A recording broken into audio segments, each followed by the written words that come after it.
What's good, guys? What's good, guys? Your boy, Mr. Old School Rider. Come back at you one more again. Hopefully, everything is just fine on the sound. There we go. Oh wait. Yes. I have a special guest on the line today. I have a mental health and coach and a good friend of the show. I have Miss. Actually, it's Dr. Julie K. What's going Hello. on, Dr. K? Hi. Good How you evening. doing today? I'm great. Thanks for asking. Thanks for having me on. That's a nice big mic you got there. Oh yeah, it's one of my Yetis. I don't know which one they call it, but I have a couple of these mics myself. Actually, I had to pull this one out. I haven't used this one like in a long time, but hopefully everything sounds right today. So, Dr. K, tell us about yourself for a little bit. Oh, okay. So, yeah, I'm a doctor of psychology, but my practice, I work as a life coach.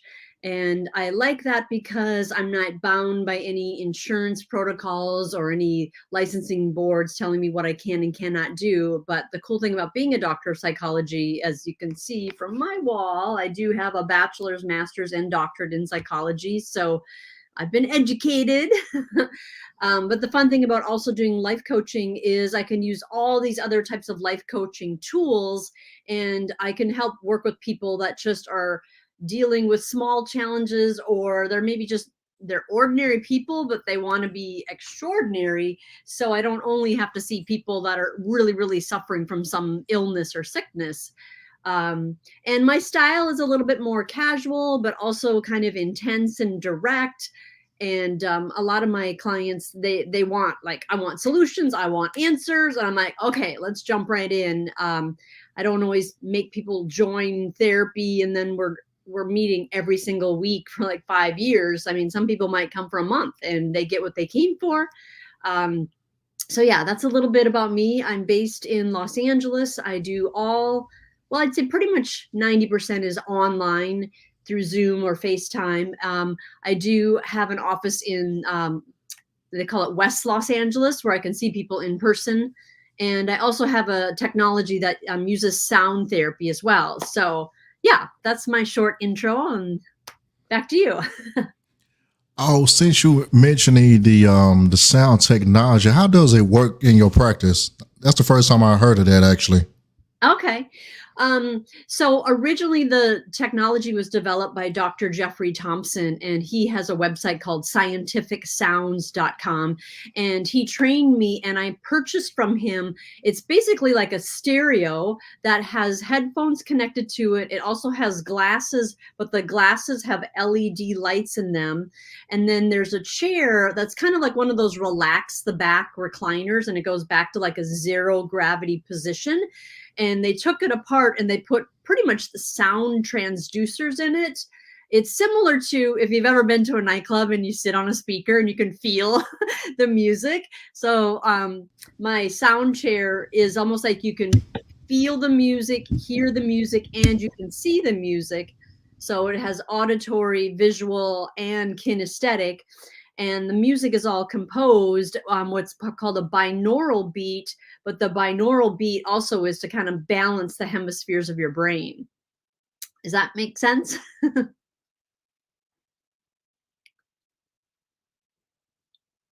Oh, now you muted yourself. Sound like something out of science fiction, actually, but it sound about right. I guess the sound waves kind of help you do certain things. I never thought of it. Someone could use it in practice like that. Yeah. That's interesting. Yeah, because, I mean, we are kind of wired to, like, I mean, even if you're walking down the sidewalk, you'll see people start, almost walking in the same rhythm with other people, and you don't realize it, and then you pass each other at the same time. So we have kind of like an inner sync that we're already kind of tuned to. But the beautiful thing about the sound chair is it's really good for people that have trauma, and it's really good for people that have anxiety. I even have a girl, she's an actress, and she has so much anxiety just going to an audition And so she'll come here, and I've even given her music to listen to with her own headphone, and it just does this binaural beat to calm you. And the brain kind of likes to follow it, but the rhythm is what they call a theta wave, which is like extremely relaxing. Um, so yeah, I like technology. I like little tools, whatever works to heal the clients, whatever works to heal the clients, more than just talk, talk, talk, talk. I like to use anything that works. Oh yeah, one of my guests also was trying to get a little bit more insight on that particular chair that you mentioned, and he's also a music producer. That Oh, sounds like it's pretty interesting to him. Maybe he can incorporate that in something he doing, or maybe is that something all you guys pretty much have? Is it? It's like certain people have this particular technology. well, the guy that created it and designed it and actually composed the music, he's in, I guess it's like the San Diego area of California, but he works all over the world. And he does have chairs available. He has headphones available. He also has the specific composed music that does that binaural beat. So if you think of like a 3D recording, or actually if you think about just music, most music is MP3. But if you get to MP4 or WAV file, or a FLAC file, it's a large file. Like when I send this to my patients, I have to use Dropbox because it loses the quality if I attach it to an email. And so what happens is, let's say the song has like rain. You don't just hear rain, you actually hear like there's the raindrop there, there's the raindrop there. Whoa, it's right. You can almost hear where the rain is. So it's like this big file that people feel like they're in the rain when they're listening to it. And so that's why high quality headphones is very important, but also that you get the music directly from the composer or from a clinician like myself that's been trained, so that it doesn't lose any quality. Because soothing music is relaxing, but when we're trying to like actually, we call it brain training, so they call it music for entrainment. So it's training the brain, rather than just like, oh, listening and relaxing, because it's this large recording. So it's called like a 3D recording of a binaural beat. I'm gonna have to look into that. I know it's not the cheapest thing in the world, but hopefully it's attainable one day. Oh yeah. I mean, the last time I talked to him, he was designing a new chair, but he also has like a massage table as well. But I love the zero gravity because it just like, oh, makes my clients just really relax. And I have a lot of people that have trauma that we've kind of unwired the trauma by listening to music that supports the healing process. Let me ask you a question. This actually popped up in the chat room. What's on this equipment that you have? What is training the brain to do whenever you use the zero gravity chair?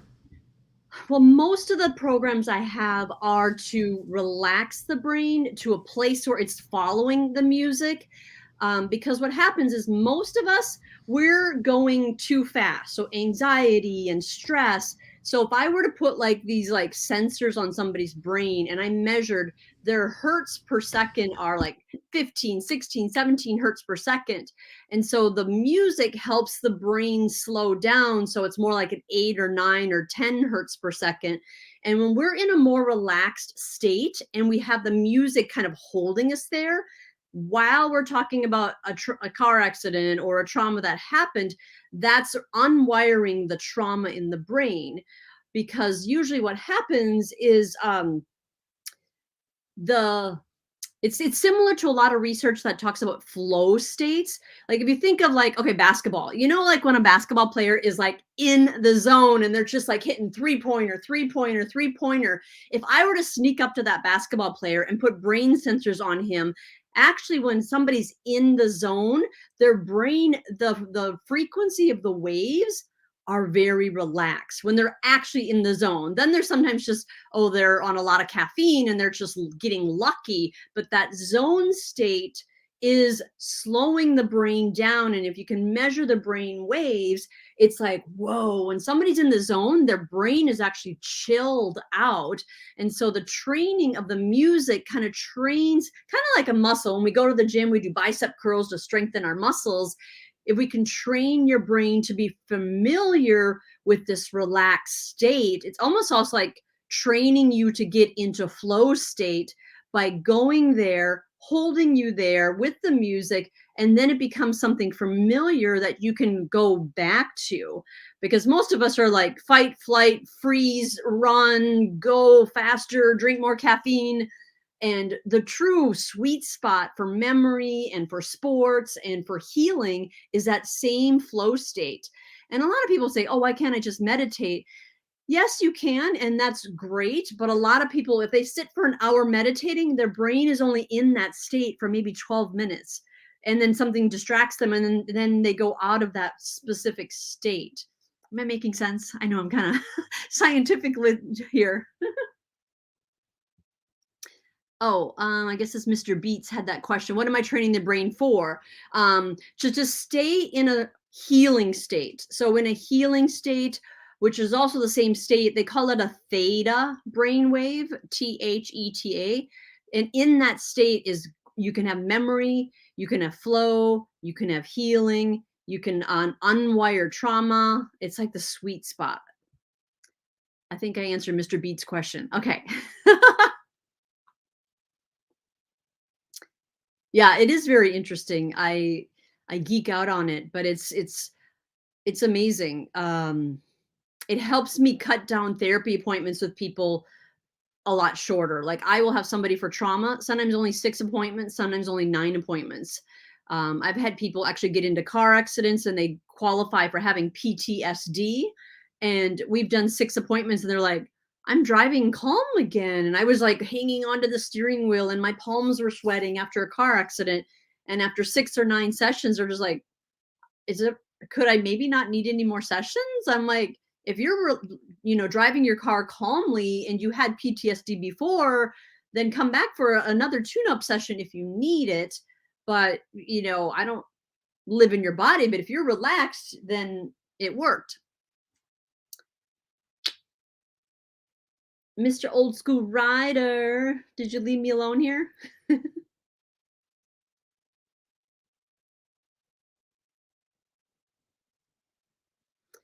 Mr. Beats is scientificsounds.com.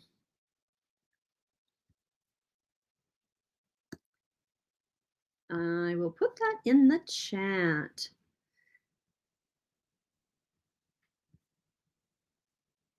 Or you can contact me directly too. My website is drjuliek.com, just like it sounds, drjuliek.com. And I can send you some information as well. The word for it is neuroacoustics. So if you think of neuro meaning brain or neuron, and acoustics obviously meaning sound or music. So neuroacoustics is the technical word for it. Dr. K, can you hear me? Yeah. Yeah, McAfee tried to do an update for some weird reason. They keep messing with my computer. Oh. He's trying to rise back from the dead again. Oh my goodness. Yeah, you gotta cut that out. My goodness.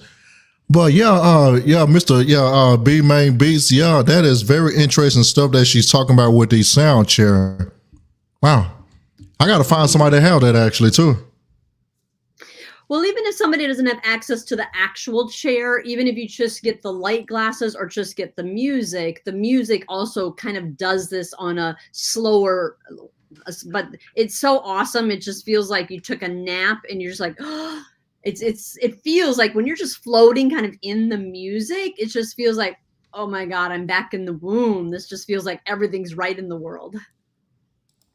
Oh, wow. So what other type of therapies that you use for your clients to deal with anxiety and stress and things like that? Well, everybody's a little different. So I like to kind of get to the bottom of like everybody's unique individual story. And, I know humans sometimes we feel are so predictable. When you listen to somebody long enough, like everybody's got very unique different stories. So, one thing is just they call it unconditional positive regard. Like I just like to like really listen to somebody and like be interested in what's going on with them. And even just that, like, I've never had somebody like not cut me off or really listen to my whole story and be seriously, interested and curious about my story. So it's amazing sometimes just being active listener, how that can alone be so healing for people. I know a lot of people are very logical and mental. So if the personality type is like, I want a scientific explanation to understand what's going on with me and understand what's going on in my brain, it's amazing how sometimes people just need a little bit of like education. And I like to do that a lot, especially when people are dealing with anxiety, because they don't understand what's happening up here. And I do sometimes talk about, like, your amygdala is a part of your brain that squirts out chemicals. And, this is what happens when that happens. And so I like to do a little bit of psychoeducation, because sometimes people are like, oh, now that makes sense. Okay, my amygdala is squirting out chemicals, which is like stress, worry, fear. And sometimes you just have to ride the wave. And when you're not stressed, then you can look at like what triggered the stress, what caused the stress, and how can I soothe myself. But I like to kind of talk about, like, our brain has a logic function. And when we're stressed, it's almost like we can't even think logically. It's almost like when people get almost, and also positive stress, when people are just really, really, really, really excited, sometimes they do stupid things. They go on shopping sprees, they go sleep with that person they shouldn't have slept with. So it's either negative stress or positive stress. It's like, whoa, like like in the movies, they'll call it being punch drunk in love. Like, that's also a positive stress, that, like, don't go to Vegas and get married. You're having all of this amygdala, like all of these chemicals. Like, that's not a time to, it's actually harder to access logical, smart decisions when your amygdala is squirting out chemicals. So sometimes I kind of just like to educate a lot of people. And it's amazing how we don't talk about that. Like, what's going on in your brain when you're stressed? I mean, I will help you with tools to become less stressed, but it's almost like understanding yourself more, and then you can be more patient with yourself. So I like to educate people, and that makes me more kind of life coachy. Then how does that make you feel? Okay, how does that make you feel? It's like, okay, I know how that makes you feel. Let's figure out what's going on so we can get you into understanding yourself and then being more patient with yourself. I don't know if that answered the original question. No, that is just fine. I liked it. Man, hopefully I can find somebody either in Georgia or maybe in Texas whenever I go back home and have some type of therapy. Sometimes when you go to like traditional therapy, it seems like it takes forever to try to resolve the issue.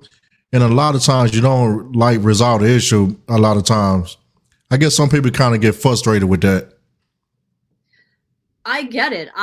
Before I was a therapist and I had a therapist, that's one thing I was frustrated with, was my therapist. She just saying, see you next week. See you next week. Oh, our time is up. See you next week. And I'm like, did I get anything accomplished? Am I going to graduate soon? And so I know that feeling. And so I always try to remember, I never want to make my clients feel how I felt with one of my therapists. Like, I think she just wanted to keep taking my money every week to make her mortgage payment. And so I was like, I want my clients to know, you're getting somewhere, you're going to graduate, you can take a break tomorrow if you want, or you know what, you need to keep coming for about another month, but you're free to leave when you want to. You can even just take one appointment, and if you want to come back, cool.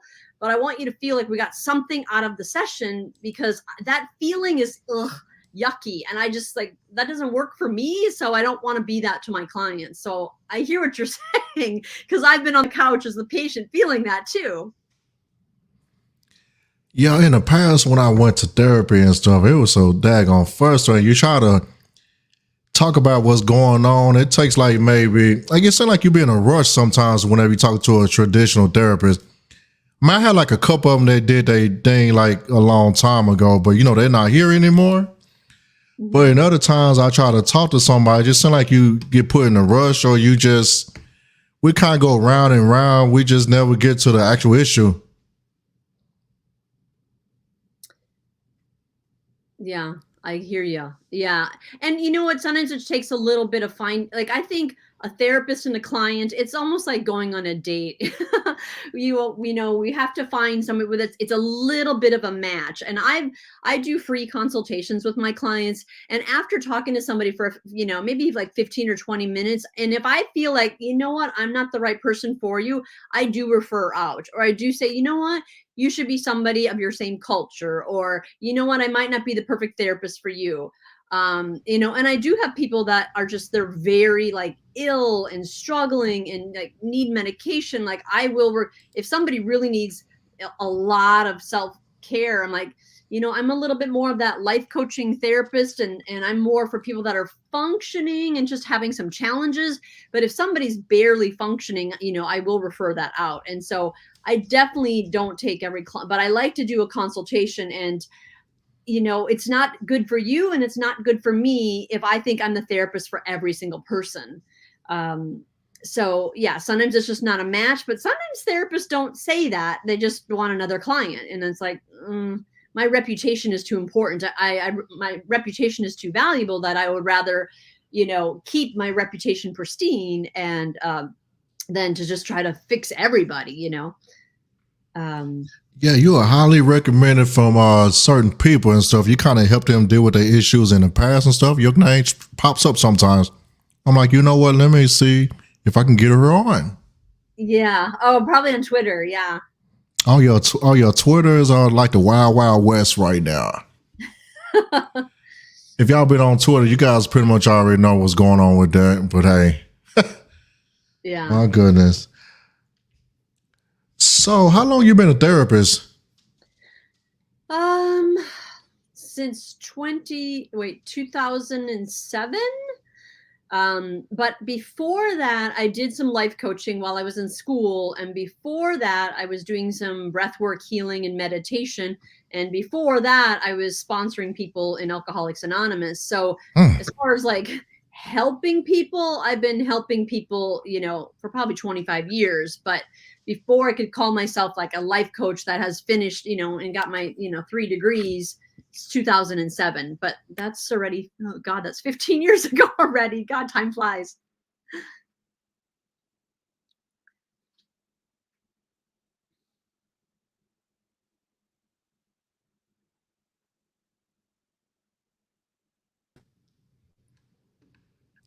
Can you hear me, Dr. Okay? Yes, I can. I just want to make sure. What is going on with this software? Okay. Wow, yeah, you put a lot of work in. You went all the way back to AA. Wow. Yeah. That's great. Yeah, I think I like to help people, and that's just the helping people. I've done it in different forms, but just, now I finally have the doctor in front of my name. But I don't know. It's interesting to me. I'm very curious to kind of get to the bottom of like how somebody's wired. It's just, I know when I was young, my mom used to be like, "You're so nosy," and I'm like, I don't know if I'm nosy. I think just people are very interesting, and I want to know how they tick and what motivates them. And now I've turned it into a career. So it's like, thanks, mom, but thanks and thanks, mom. So how are you? I'm doing pretty good. I mean, this is like a great information that we're getting right now. We barely got started. Wow. It sound like you love your work. You was born to do this, actually. I like that. Thanks. I mean, I do have another life, and I have this social life, and I have other interests and hobbies as well. But I do love my job for sure. I don't plan on changing careers. This is what I'll do till I retire.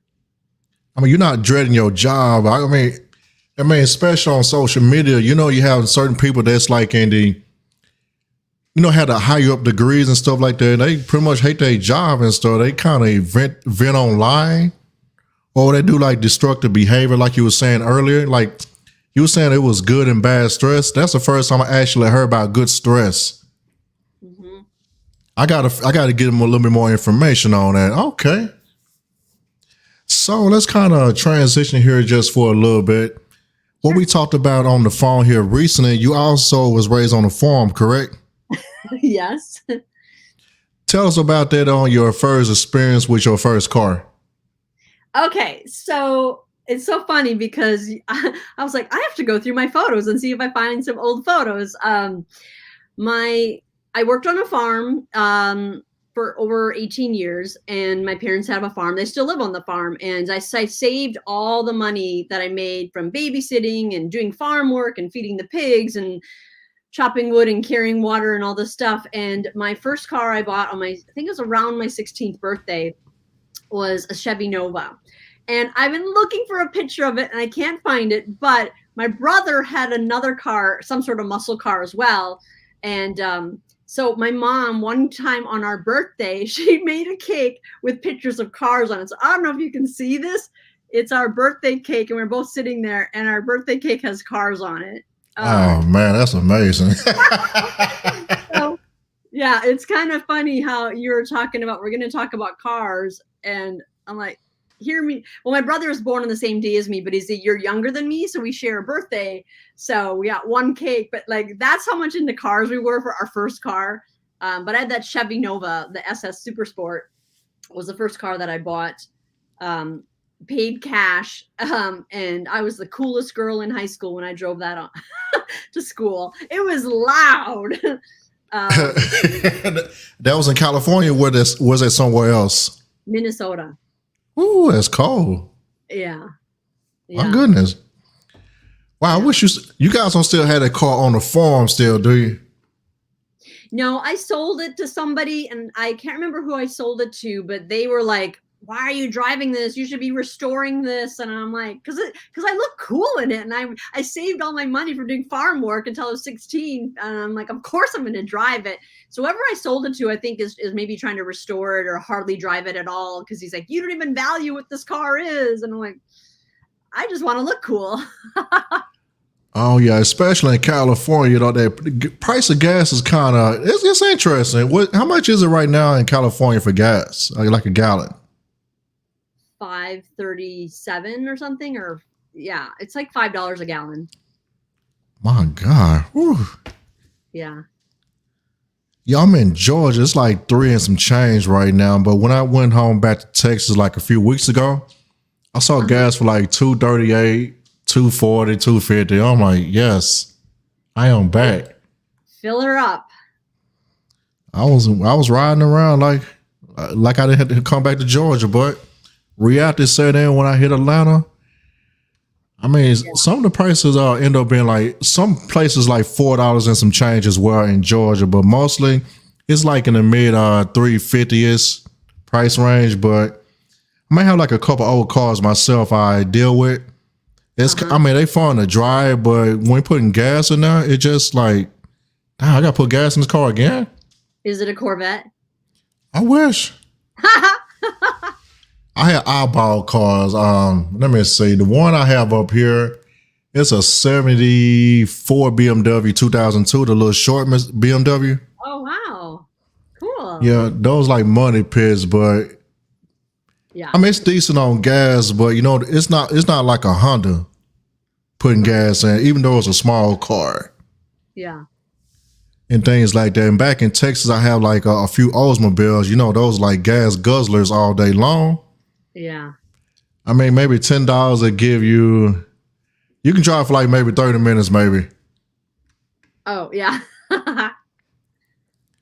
But other than that, tell me what is your favorite car out of everything that you had yourself or you haven't got it yet? Well, it's funny because my favorite car so far has been actually a smart car. And I liked the smart car so much that I drove it till the wheels almost came off. And then I went and bought another smart car. Mainly because like in Los Angeles, there's no parking anywhere because we have traffic and cars everywhere. So I love it for parking. I love it for gas mileage.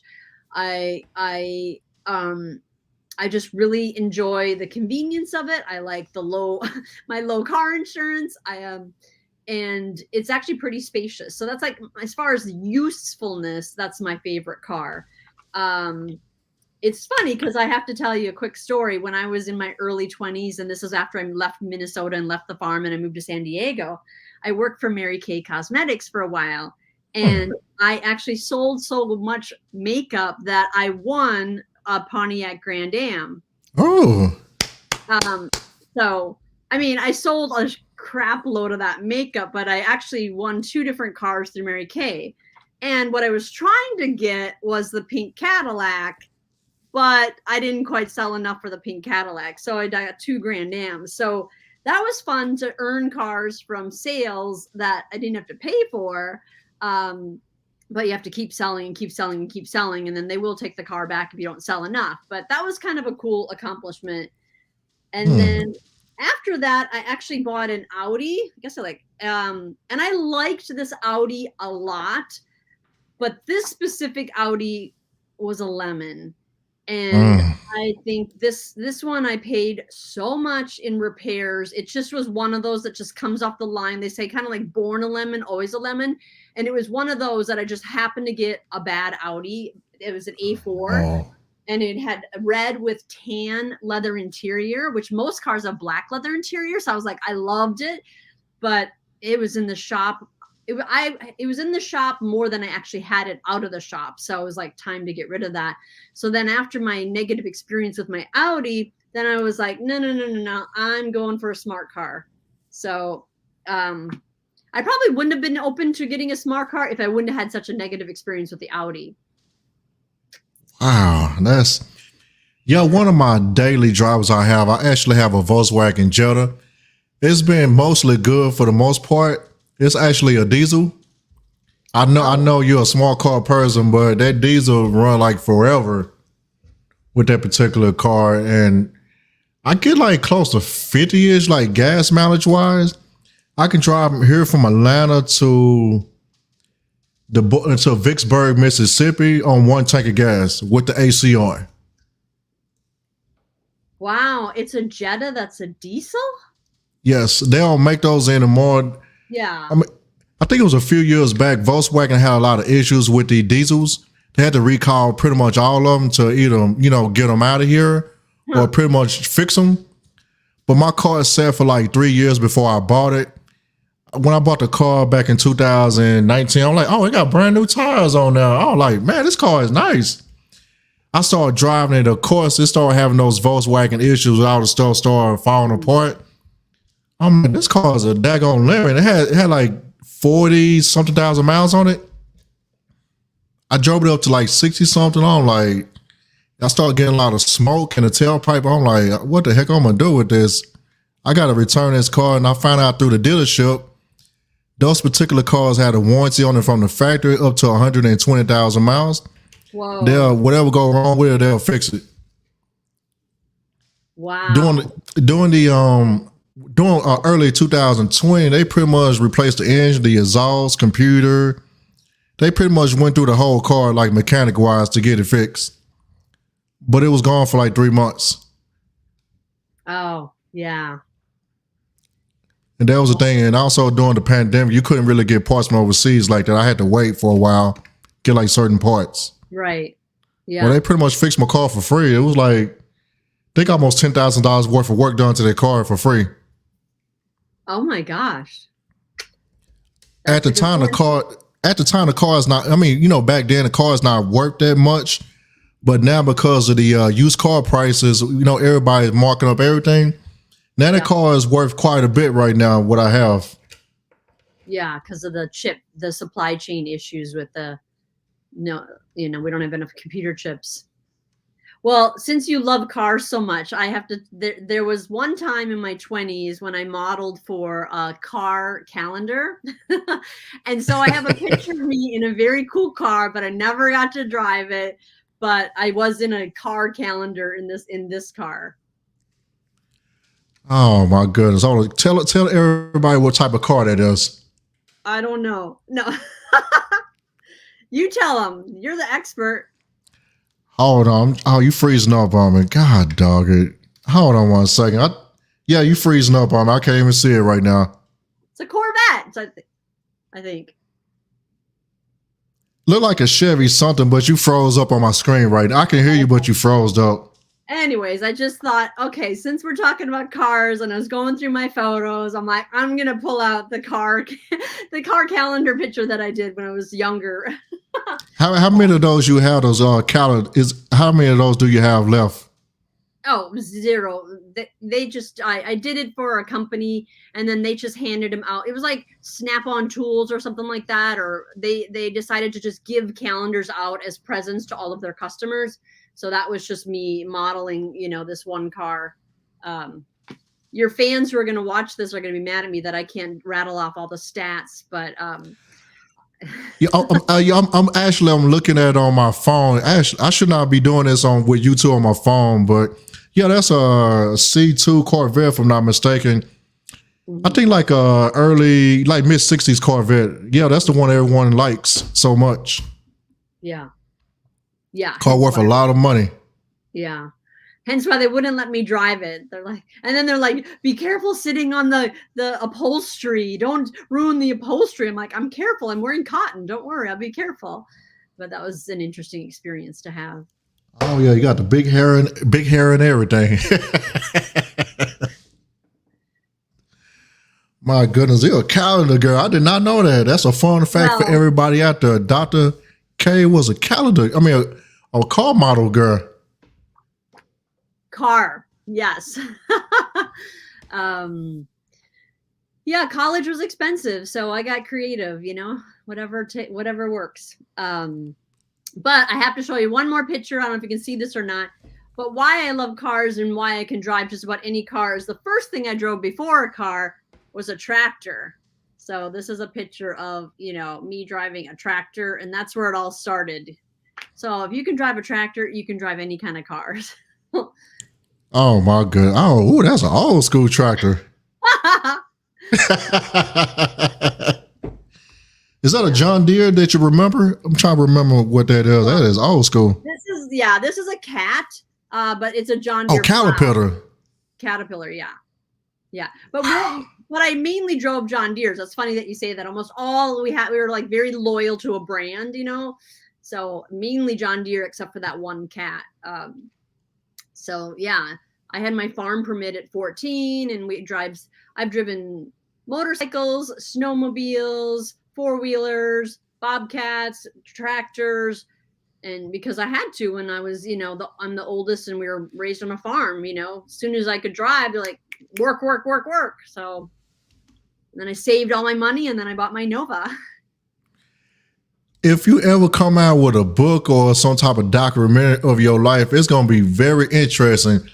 Went from a farm, saved up for a muscle car, end up going to California, do some modeling, and now you're a doctor.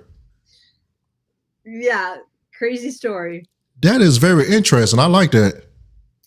Well, I'll add one more thing and then it's going to be all about you. As for fun on the side, last year during COVID, I started taking stand-up comedy classes. So I'm experimenting with some amateur stand-up comedy. So, I'm not going to quit being a doctor, but just for fun, that's my side hustle. Oh my goodness. What comedy clubs have you been to so far? I did the La Jolla Comedy Store. I've done Flappers in Burbank, California. I've done the Ha Comedy Cafe. I've done the Comedy Chateau. Yeah, all over LA. Yeah.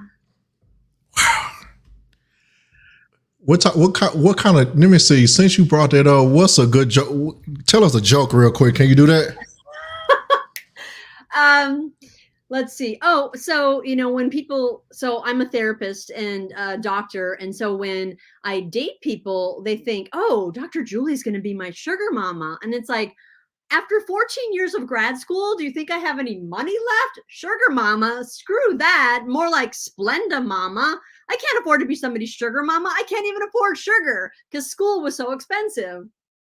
And then, when I'm dating, they also ask, like, are you psychoanalyzing me right now? I'm like, no, I get paid for that. But I am judging you for free. So I'm working on some material about being a doctor and dating and things like that.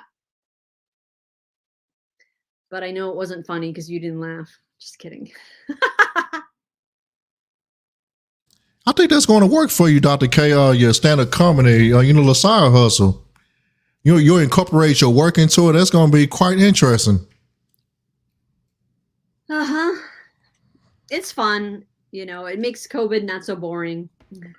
Wow, stand up comedy, man. You do have jokes for real.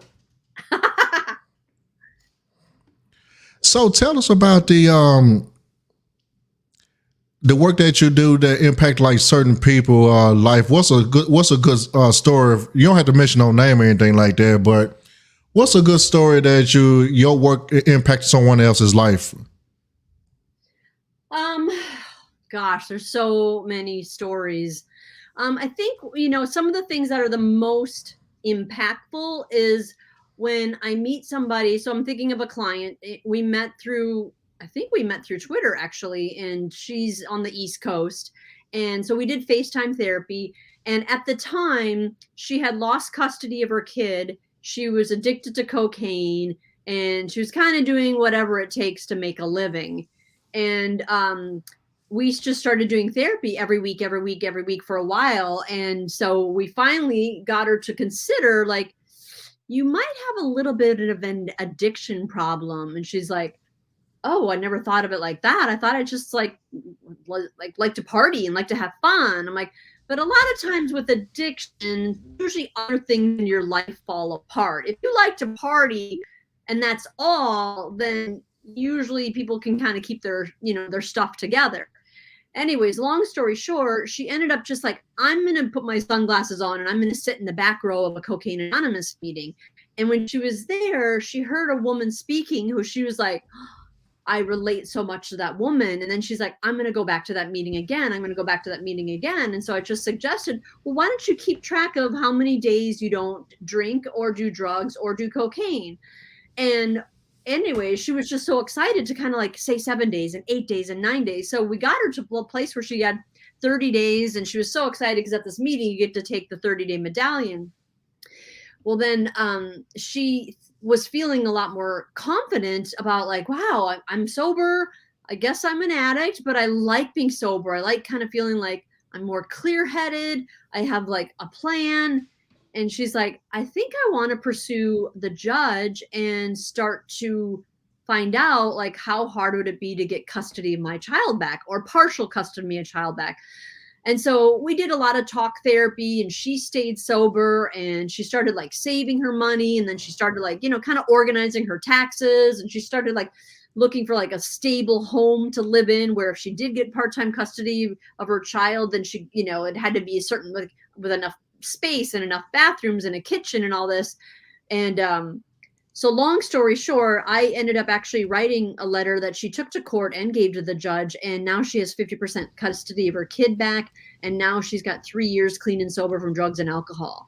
And so it was such a beautiful experience to have such a major life change and she started a business now. She owns a line of like body care products, and she sells them in spas. So she's got like body lotions and body scrub, but it's her own line, and she sells them to different spas. And she has custody of her child 50% of the time, and she still remains sober. So it was kind of a beautiful journey. Like, now she and I had therapy pretty regular for over 2 years. I think we took some breaks in between when things were going smooth, but it was such a great thing to hear. I just got back from court and I get to see my child again. We have 50% custody. It was like, it's like, that's why I wake up in the morning. It's like, just like, oh, that's what life is all about, is like changing and healing and growing and things shifting, So I just wanted to share that story. And she wrote a review on my website because she was just so excited and so happy. And now she only checks in like maybe once a year, just for like a little check-in, but she's good, mainly because she's sober and she's working a program and as a sponsor. But it was so fun to be part of that journey. Wow, that's amazing. Wow, yeah, you got God-given talent. Wow. Well, I mean, I only did half of the work. She showed up, that's the thing, is she showed up and she wanted it. So that's a lot of times when I do a consultation, I try to find out, like, are you willing to work? If you're going to just come to therapy and expect me to do all the work, then I'm not a client for you. But if you kind of have the motivation and you have a little bit of hustle and you're hungry for change, man, we can do a lot. But some people think, I'm going to pay the therapist and I'm going to sit there and the therapist is going to do all the work. or the life coaches do all the work. I'm like, you know what? Then you better find somebody else. That's not me. I like somebody that's kind of ready to like, I just don't know what to do, but I want to do something. But what should I do? I'm like, okay, you and I are a good match, you know. So, yeah. So we pretty much getting close to the end on this. We have a few other questions. What would you suggest to someone that want to become a therapist one day? Wow, great question. Well, it is quite a long journey. So, you know, part of it would be kind of asking yourself questions like I ask myself, like, I love to help people, because you have to realize you have a drive to do this work, not just, oh, I want to be a therapist because I heard they make good money, you know.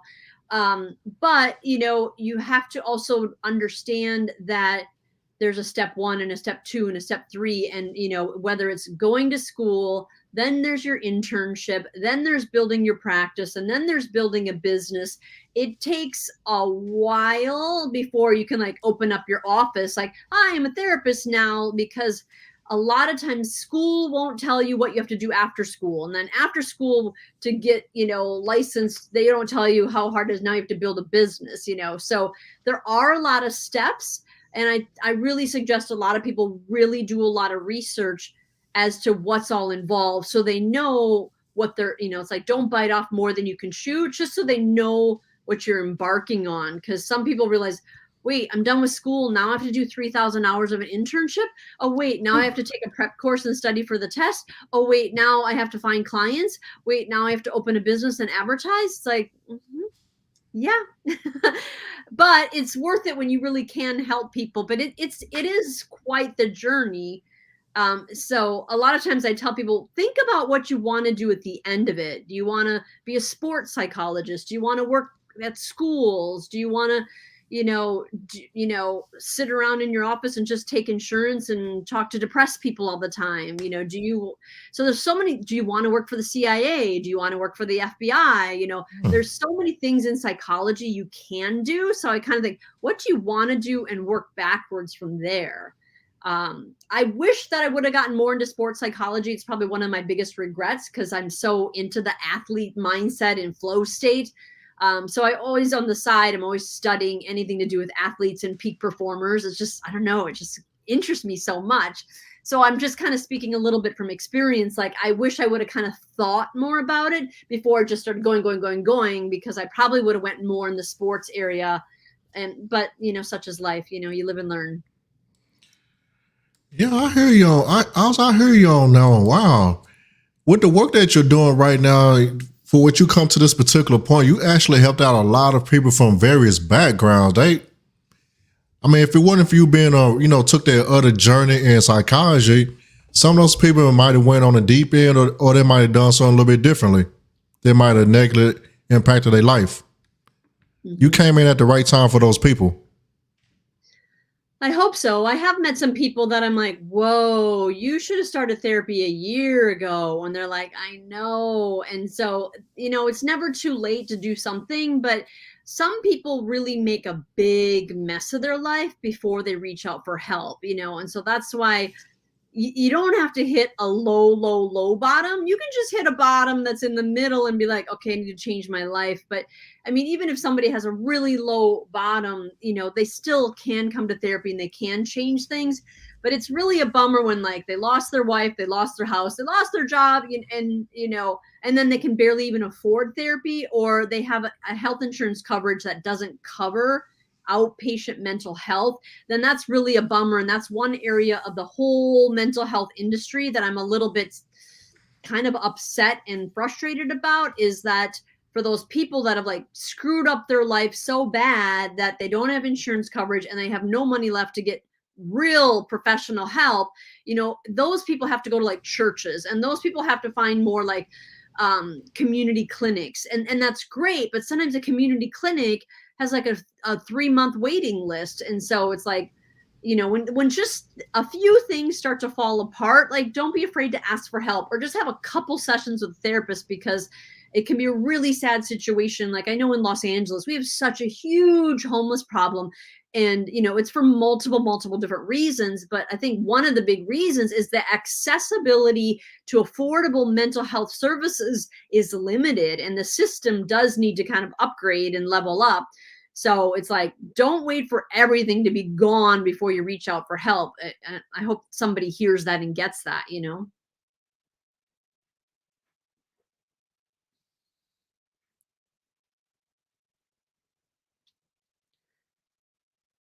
Oh, I see. You're dealing with one of our little chat people here. You have fun followers.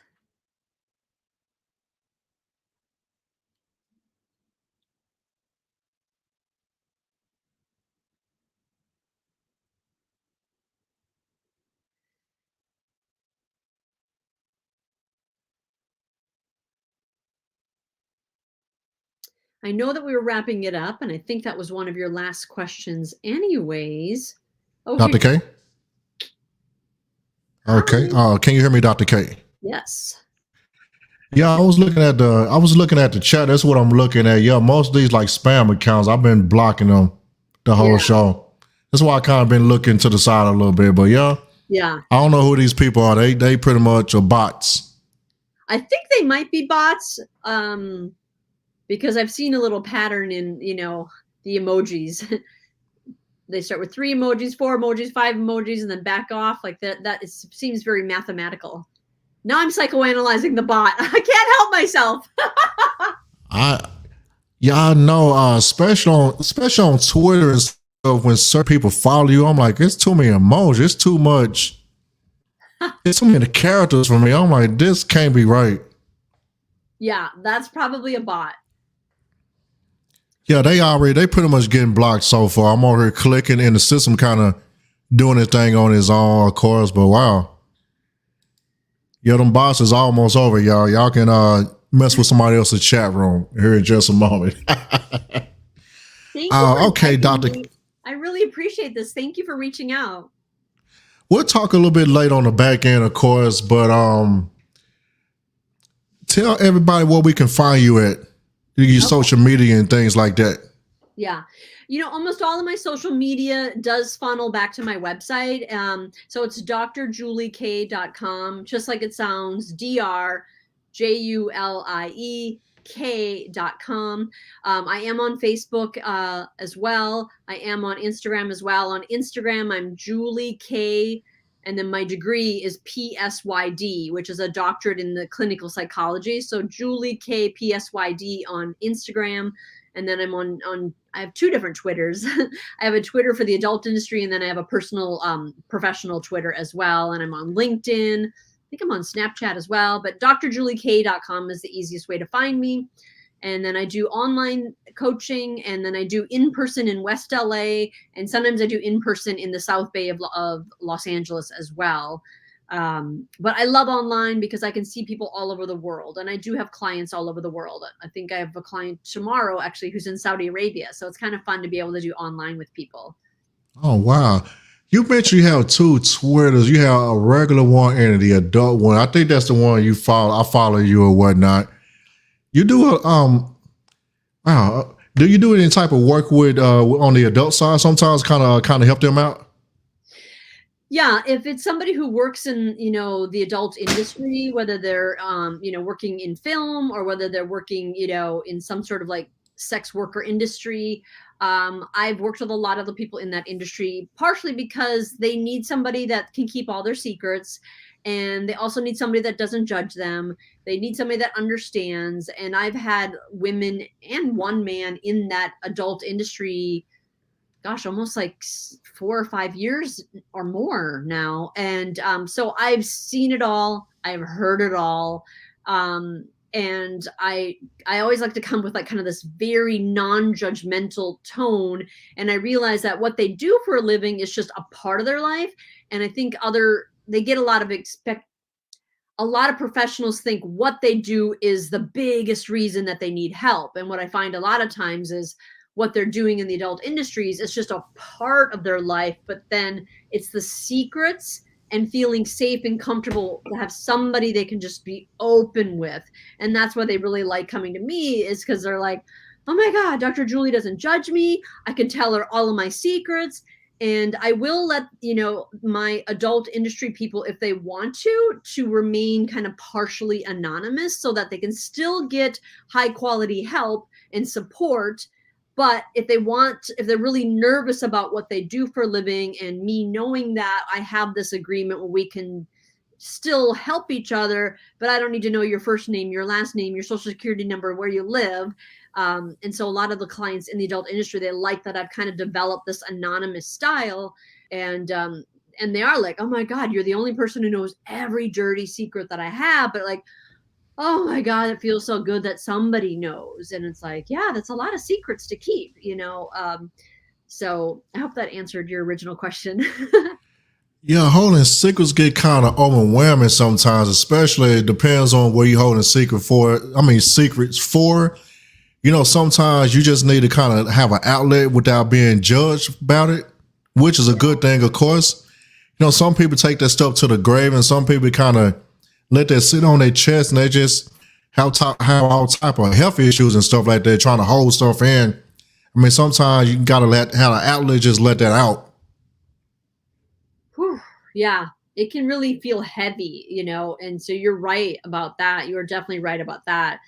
Is, everybody needs somebody that they can share it with, but you also need somebody that you feel safe with, and they're not going to use it against you. And, if it's a professional, a life coach, a therapist, a rabbi, a priest, a best friend, but you have to be careful and really know who you're going to share your secrets with, because once they're out, they're out. And so a lot of people decide, I want to tell all my secrets to a professional, and it just feels a lot safer. And if you feel safe, then we can do some deeper work. Well, then we can do some deeper healing work, because you need to feel that safety, and you have that structure of that safety so that you can feel vulnerable and, heal your issues or traumas or work on anxiety.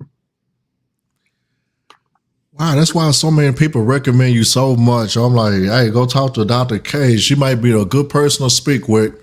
I mean, of course, my Twitter, some of the people that I follow, and some people follow me from the adult industry, of course. We have like back and forth on certain conversation on certain things. And I have several people on my show, of course. We talk about certain issues and stuff like that. Then we come down talking about cars like we just did today, of course. Yeah. But I mean, it's therapeutic for them, and also as I can learn something myself as well. It may be something I didn't know about certain things. It'll be like an eye opener for everybody else. Either they can go that route, or they can not go that route, or maybe kind of maneuver it in a way they want to go through, of course. Mm-hmm. So, Dr. K, you have anything else for us at this time before we go? We covered a lot, like more than I expected. I just want to say thank you for inviting me, and thank you for continuing to follow up. And I'm glad we got to do this. It worked out with our schedules. Thank you so much. Oh, yeah, we do appreciate it. Stay on the line for a second. I'm going to talk to you for like a few minutes before we go, but I'm going to end it live right now. Okay. Well, we do appreciate Dr. Julie K on Hey, You Should Inside Voice Live with Mr. Old School Ryder, Season 2, Episode number 5. Like, share, and subscribe on all the social medias on both of us, of course. My Twitter, of course, I guess is a semi-adult. I ain't doing nothing on there. I'm just there. But my Twitter is OLD_Ryder, which is RYDER. Of course, my Instagram is Mr. Old School Ryder, all in one word. Same thing with YouTube. And that's pretty much it. And we're over and we out. And stay right there, Dr. K. Y'all have a good night. Good night. Hold on, Dr. K.